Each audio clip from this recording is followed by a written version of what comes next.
₹19,000 కోట్ల అది కూడా ఎగ్జాగరేట్ చేసి.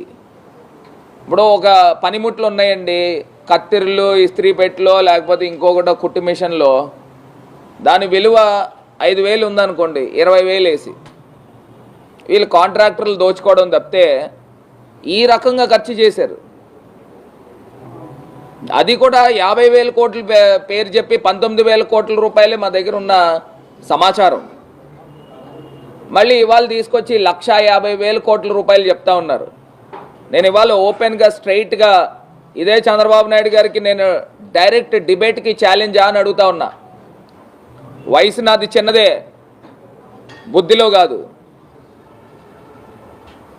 ఇవాళ గౌరవ ముఖ్యమంత్రి జగన్మోహన్ రెడ్డి గారి నేతృత్వంలో సింగిల్ బటన్ నొక్కుతా ఉన్నారు. డైరెక్ట్గా బ్యాంక్ ఖాతాల్లో డబ్బులు పడతా ఉన్నాయి. డబ్బు బీసీల ఖాతాల్లో నువ్వు డిక్లరేషన్ పెట్టుకోలేమో. జగనన్న ఏలూరు సభ సాక్షిగా బీసీలకు ఇచ్చిన మాట ప్రకారంగా ఆయన ఇంకా 75,000 కోట్లే చెప్పారు జగనన్న.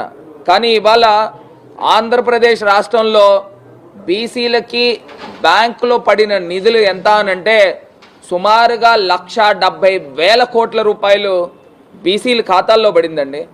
ఇవాళ నేనేమి అబద్ధాలు మాట్లాడట్లా, లెక్కలు ఉన్నాయి. ఇవాళ కులాలు ఎన్నైతే కులాలు ఉన్నాయో, 150 కులాలు ఎన్నైతే కులాలు ఉన్నాయో ఆ కులాలకు సంబంధించి నేను మాట్లాడుతూ ఉన్నా.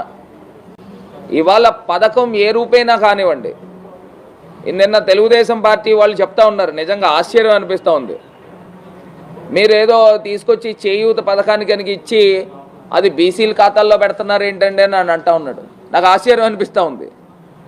ఇప్పుడు పథకం పేరు ఏదైతే ఏంటి, డబ్బు వచ్చిందా లేదా, అదే నేను సూటిగా ప్రశ్నిస్తూ ఉన్నా. ఇప్పుడు మీరు బీసీ నిధులు అని చెప్తా ఉన్నారు, మీరు ఆ పేరు పెడుతున్నారు, మేము వివిధ పేర్లు పెడుతున్నాం.